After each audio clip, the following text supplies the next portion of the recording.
Welcome to Mindfuel with me, your host, Tamara.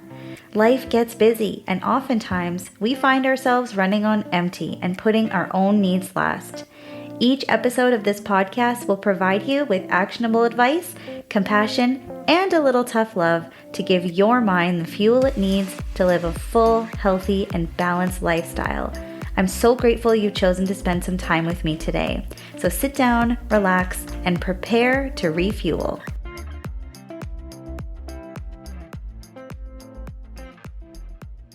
Today I'm back here with my teacher bestie, Kristyn, and we want to share some of our top planning tips with you and give you an idea of how we get the best and the most of every minute. So welcome back to the show, Kristyn. It's great to have you here. Thanks for having me. I'm excited to be here and share all these wonderful things that we've come up with and all the things we've noticed that have worked really well for us. Yeah, for sure. So let's just get right into it. One day every week we plan together and we plan everything together. And so these are kind of some of our tips for how we spend that time planning together and how we use our time very effectively during those meetings. So one of the things that we do is, first off, we always plan by subject instead of planning like Monday and then Tuesday and then Wednesday. We plan one subject for the entire week. So we'll be like, okay, let's start with math. And so we'll go through, what are you going to do for math on Monday? What are you going to do on Tuesday? What are you going to do on Wednesday? And et cetera. And we feel like that helps a lot because we're already in a math mindset and we can stay in that math mindset and get the entire week planned out.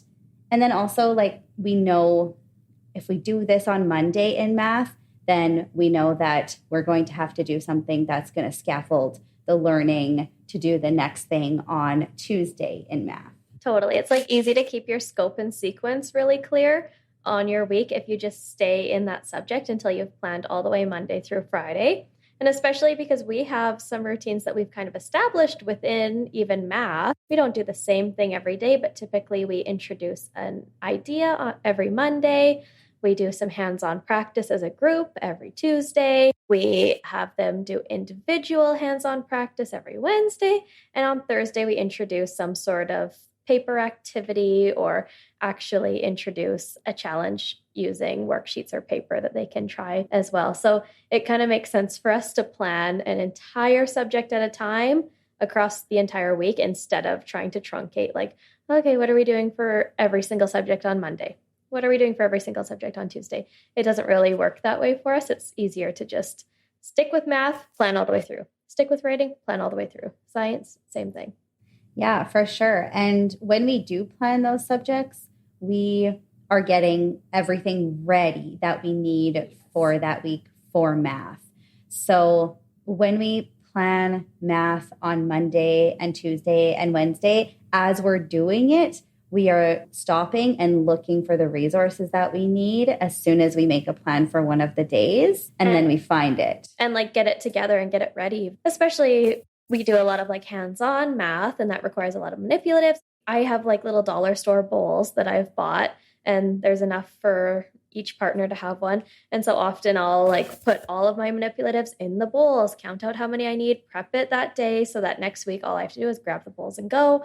Or even on our Thursdays in math, let's say, when we're doing our actual like worksheet type activities, we have printed them, we've made our copies, and we're ready to go that day. It's not like, oh, we'll print it another day. Don't do that because you will always forget and then you will rush around trying to find it, or it'll just be something else that's weighing on you. If you get it ready that day, you do not have to think about it again. For sure. And you know that you can't rely on photocopiers the moment that you need them. Yes. And so it's good to just do it when you're thinking about it, when you know the photocopier is up and running. And to like, since we plan on Wednesdays every week, that's not a very busy day at the photocopier, or it's not a busy day for people to be grabbing resources and things like that. So that helps a lot to pick that one day every week to plan and not do it on Friday. Yeah. Another big, huge planning tip that we use is having routines throughout the week. And this has been huge. Once you find the resource that is going to work for you, say your writer's workshop resource, your word work resource, whatever you're going to use, it's so nice to have that resource ready, because I know that when word work time comes in a day, it's just on to the next lesson, the next activity, the next segment in the program. So nice to have those routines already built in using the resources available to you so that you can just kind of keep moving through. You don't have to keep reinventing the wheel every single week of thinking up, what am I doing for word work? I already know because I follow whatever program and I just go on to the next one.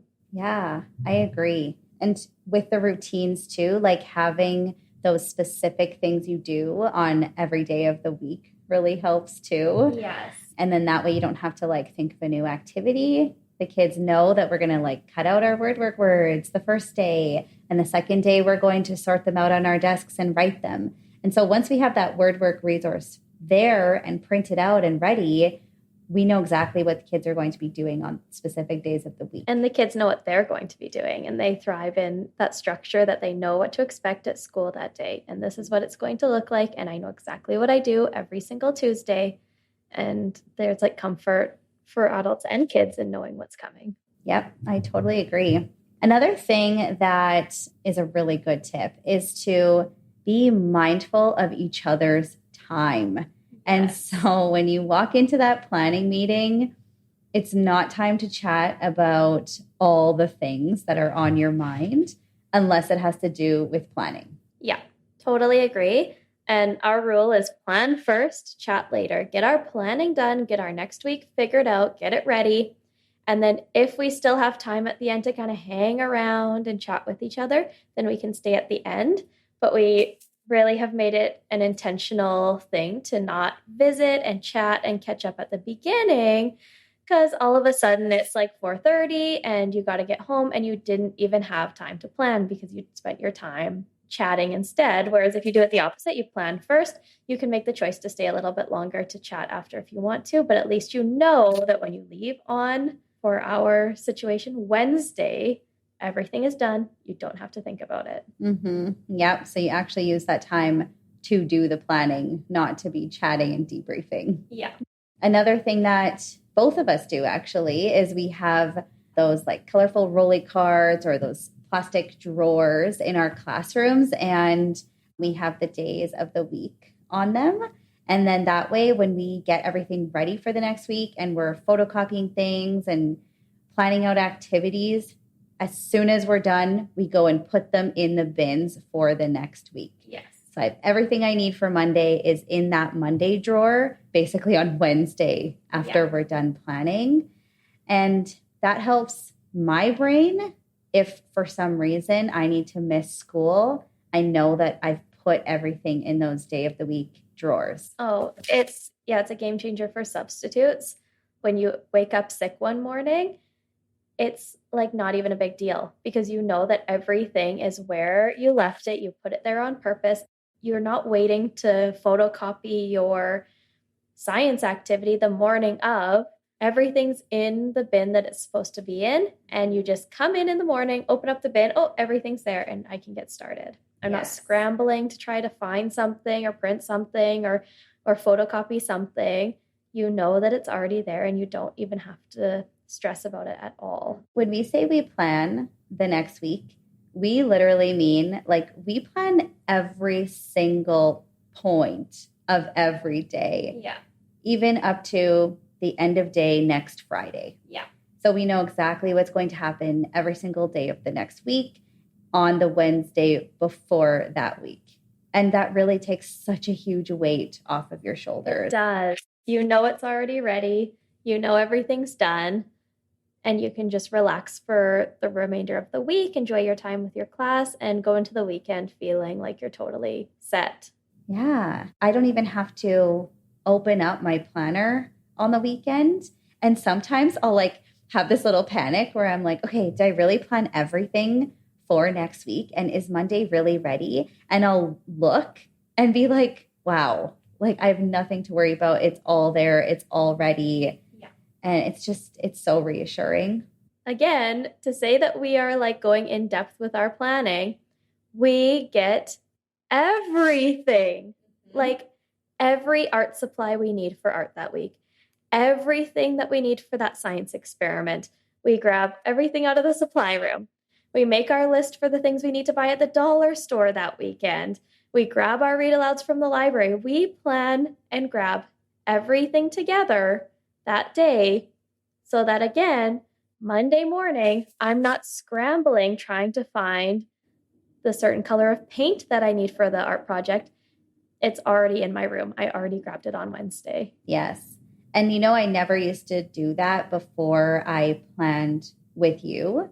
I used to leave things till the last minute. I used to, there was no way I was grabbing art supplies the week before I had to do that art project. I'd be like, oh, well, art isn't till next Wednesday. So I'll just do it on Monday. But you push me to get it done the week before and encourage me to just come with you and do it. And I do. And it has helped so, so much because even those little things can weigh on you over the weekend. Yes. Even the tiniest thing, I need to get those paint brushes and I'm not sure if they're going to be there or whatever it is, right?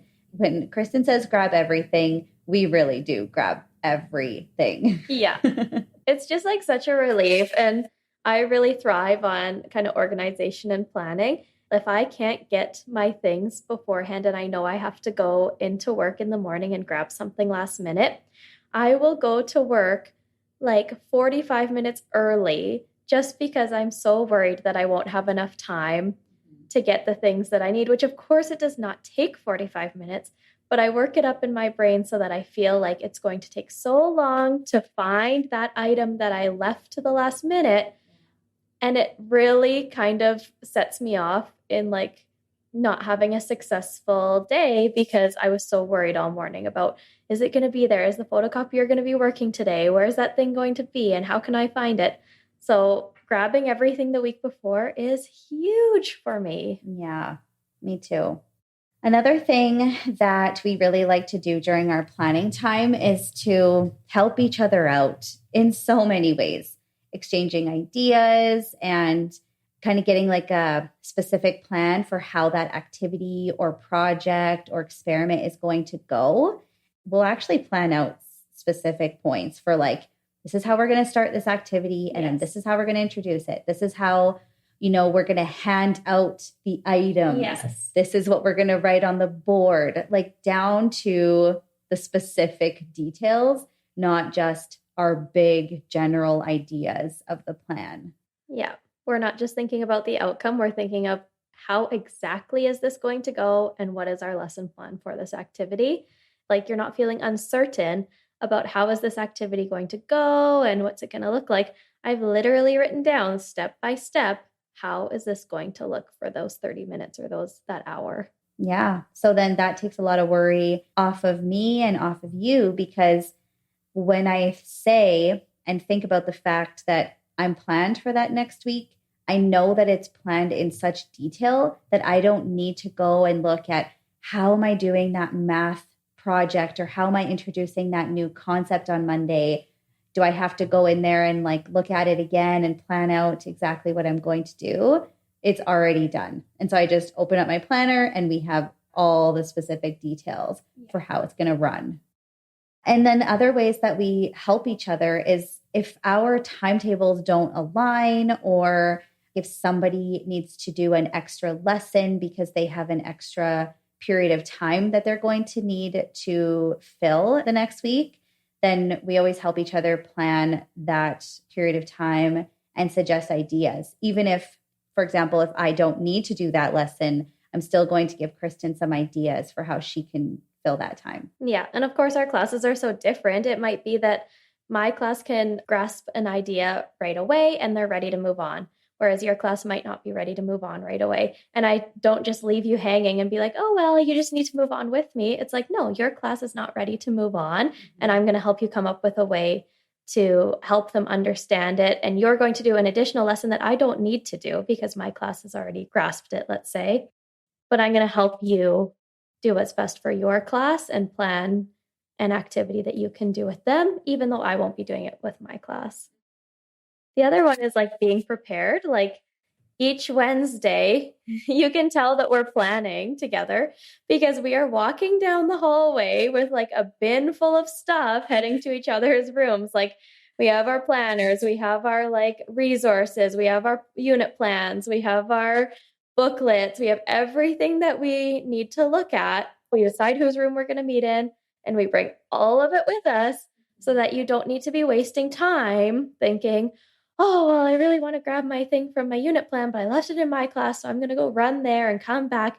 That takes up time. Whereas if you just kind of come prepared, you bring everything you need, we can just kind of get to work, get it done, and be ready for the next week. Absolutely. And I think when something comes up prior to our Wednesday meeting, then I will grab that copy of it or have it ready to show you on Wednesday. We're kind of both like collecting ideas and collecting things that we want to bring to our planning meeting on Wednesday. So then that way we're not looking for everything on that day. Yeah, like if you have something that you know worked well in the past, this is a really wonderful resource. I know I want to use it for this unit. Then you bring it ahead of time. And that's one less thing that we have to figure out and look for because you already have it and we can just go make copies of it or grab the items to make it happen. Yeah. And I always trust that when you bring something and you tell me that it worked, that it's a good resource, that it's going to work, and we just go with it. And another thing is when I'm finding new things, whether it's like on social media, I see something that I want to do with my class or something online that I see, then I always send it to you and you send things that you find as well to me. And so we're like, oh, okay, like even if that's going to be in 2 months for that one special day, we know exactly what we're going to be doing that day. We have something for it. Yeah. It's awesome. We also wanted to talk a little bit about some of the things that we do personally and like on our own time that helps us with our work-life balance as well. While we were discussing this and talking about it, we noticed a lot of the things that help us have that work-life balance are things that we're actually doing at home. And we even noticed that we have some differences in how we prepare at home. So we kind of wanted to share some of those tips with you as well. So Kristyn, what are some of yours? One that helps me maintain my work-life balance and helps me kind of keep them separate and have my personal time really just be my personal time is that I actually have a setting on my email that my notifications for my email are turned off from 4:30 onward each evening and all day on weekends. So I don't actually receive notifications for any work emails when I'm not actually at work. And I used to not do this. I used to get my emails all the time, and it would cause me so much anxiety and stress because I would get an email from maybe our admin about like a deadline that's coming up or something that we need to think about in the coming weeks. And it would cause me to stress out so hard on the weekends because I would be worrying like, do I have enough time? Do I have to think about this? What do I have to do this weekend to make it happen? Where in reality, I don't need to do anything that weekend to make it happen. But just reading the email caused me such anxiety that it would kind of ruin my weekend. And so now I just don't even have my notifications on my email at all on weekends or evenings. Wow. I think that is so awesome that you do that. It's just one more way to like set those boundaries too, and really take your personal time as your personal time. And also I think it helps because a lot of times when I see my emails when I'm not at work and I click on it and read it, I worry that I've now read that email already and I'm going to completely forget about it. Right. And so sometimes I'll mark it as unread, but still it's not the same as like your notifications all coming through at once when you get to work on Monday morning. Yeah.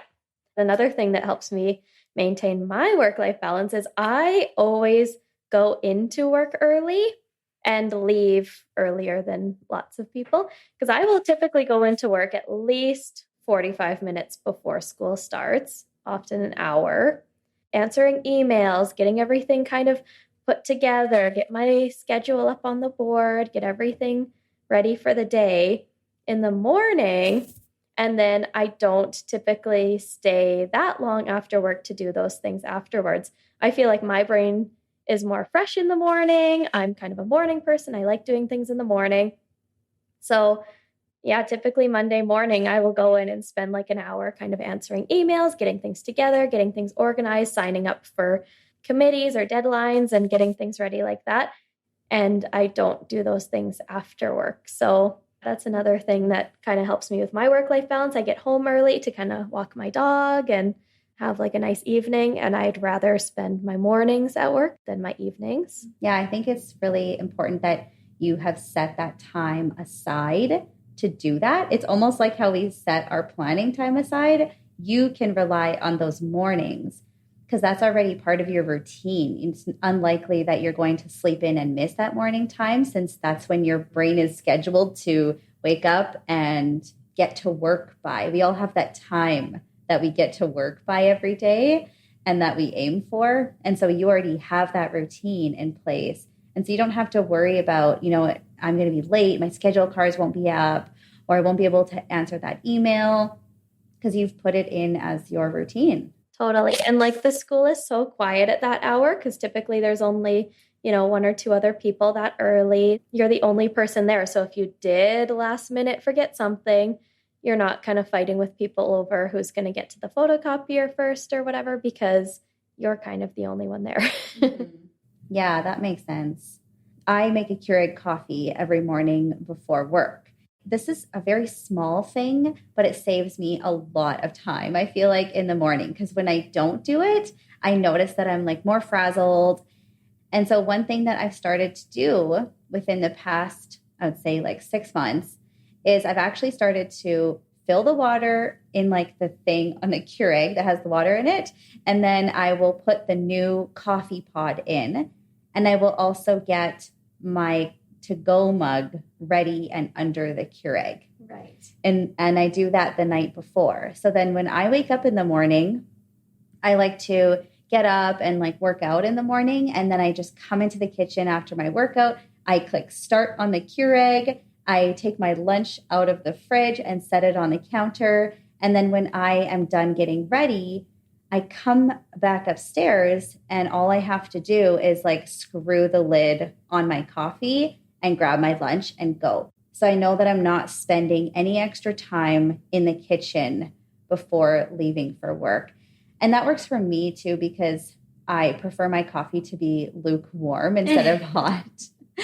And so it helps with giving it some time to cool down too. Totally. It just takes one less thing off your plate. You're like, oh, where did I put the pod? And I got to fill up the container with water. It just seems like another thing to think about in the morning. Whereas if it's done, it's done. Yeah. And it's like whenever I don't do that, the to-go mug that I want is dirty or the water's empty. Like every single time that I don't prepare it at night, it just seems to be these like 3 extra steps that I have to figure out. And then I'm 5 minutes later than I want it to be. Yeah. That has helped me so much. Another thing that I like to do is I'll always plan out what I'm going to wear the next day. And I think that helps with when you have special days or, as elementary school teachers, there's a lot of days where you need to dress as a certain theme. Yes. And so planning out my outfits in the evenings really helps, because then I won't forget about those special days. And then if there isn't a special day, it's always helpful for me to know what I'm going to be wearing, that the shirt I want to wear is clean and ironed, and just having that idea of what I'm going to wear the next day has really saved me a lot of time and a lot of stress too. Because I notice if I don't plan my outfits in the morning, I will usually take like an extra 20 minutes sometimes just trying to figure out like what I want to wear. And I'll try on like 10 different things and be like, oh, I don't want to wear this. I don't like this. And so I have this agreement with myself that if I've chosen an outfit the night before, that's what I'm wearing. And I'm not allowed to change it. Take it back. Yeah. So that has helped so much with my time management. Especially on those special days. This week we had Blue and White Day, which is colors of our school. And if you do not find your blue shirt the night before, good luck in the morning. Because I know I have my kind of special shirts in like a bin in the top of my closet. Like I have to go through that whole bin and try to like locate it. And I'm so stressed out because like, what if I don't find my blue shirt? Everyone's going to be wearing blue. It just adds to the stress of your day if you don't have things organized like that. Yes, especially when it's a day where you wear that special shirt like once a year, where you know it's like this color of shirt day in March every year. I tend to forget where I had put it the year before. So yeah, it is really good to find those things the night before. And then lastly, we found that both of us do specific things for planning out our meals for the week ahead. So Kristyn, why don't you share? What is it that you do? So typically on Sundays, me and my husband, Andy, will plan out our meals for the week, what we're going to eat for supper each day that week, and then buy the items for those 5 dinners. And then each night when we're cooking supper, we actually make enough for 4 people, even though there's only 2 of us. And the extra 2 servings make as our lunch the next day. Prior to doing that, Andy used to buy lunch like 2 or 3 times a week while he was at work because we weren't thinking like proactively about lunch. So in the morning, he'd be like, well, I don't really have anything, so I guess I'll just buy something. Whereas now every single day at work, we have a good lunch because it's our leftovers from the night before. I love that idea. I might have to start doing that because it's funny. Mine is completely opposite. And I don't really plan dinners. And I kind of leave that as something that I'll figure out when I get home. But for me, I plan my breakfast and my lunch for the entire week on Sundays. And so I usually eat this pretty much the same thing for all my breakfast and all my lunch for that upcoming week. And so on Sundays, I'll like make a plan of the 2 things that I'm going to be eating. And then I'll go get those groceries and I will make enough for the 5 weekdays. Then I'll just have like all those breakfasts ready in the fridge. And it's usually something that will keep, like overnight oats or like yogurt with berries, something like that, or like an egg bake or something that will last for those 5 days. And then that way, every evening, I just grab breakfast, lunch, put it in my lunch kit, and then it's ready to go for the next day. Yeah, that has helped me a lot because one thing I really don't like is having to pack a lunch every evening. Yes. But for you, you're kind of getting both. Like you're getting dinner and you're getting lunch out of one thing. And I think that is really smart. Yeah, it works if you like leftovers. Some people will not eat leftovers for lunch, but I really like them. So it works out well for us, but That's true. Yeah. One thing I also like to do is I like to protein prep on the Sunday as well. And so I'll pick like a type of protein that I want to have for that week and I'll make a lot of it. For example, if I'm going to have like taco salad or something, I'll make a bunch of ground beef so that I have enough for my salads, for the lunches, but then I'll still have some stuff that I can play around with in the evenings as well for dinner. So that helps too. So it's not like I leave dinner completely unknown. I usually have some kind of idea, or honestly, one of the things that has saved my life is an air fryer. It has saved me so much time. I really don't like to cook. And so that's why I choose to cook like once on Sundays. And then pretty much the rest of the week, I am just like throwing things in the air fryer and doing nothing else. And it really is as cool as people say it is. That's amazing. Yeah, sometimes I'll see the things that you're cooking in your air fryer and I'm blown away. That whole meal planning thing just like really saves you during the week though. Like I know when Andy and I plan our dinners on Sundays, I know that every single day when I come home from work, we have everything we need to make that meal in the fridge because we bought all the ingredients on Sunday. It's kind of like our planning day for school that we do every Wednesday, but with food. I know that when I get home, if we're making salmon and rice and asparagus, all those things are there and all I have to do is cook it. I don't have to think about it. I don't have to grocery shop. It's just ready to go and we move on. Yeah, that might have to be something I'll have to incorporate into my plans as well. So those are pretty much all of our top planning tips that we wanted to share with you today. And we hope that if there's any area that you feel like is kind of taking over that balance for you, that maybe some of our tips might help you out and you can give them a try and see if that helps with balancing out your work life and your personal life. Yeah. So thank you so much for coming again today, Kristyn. It's always great to have you here. And thank you for listening. Thanks for having me. Thank you for tuning in to another episode of Mindfuel. I hope this episode allowed you to spend some time focusing on you. If you know someone who needs to hear this or would love this podcast, please share it with them or post it onto your story. I want to leave you with one of my favorite quotes by Katie Reed. Self-care is giving the world the best of you instead of what's left of you.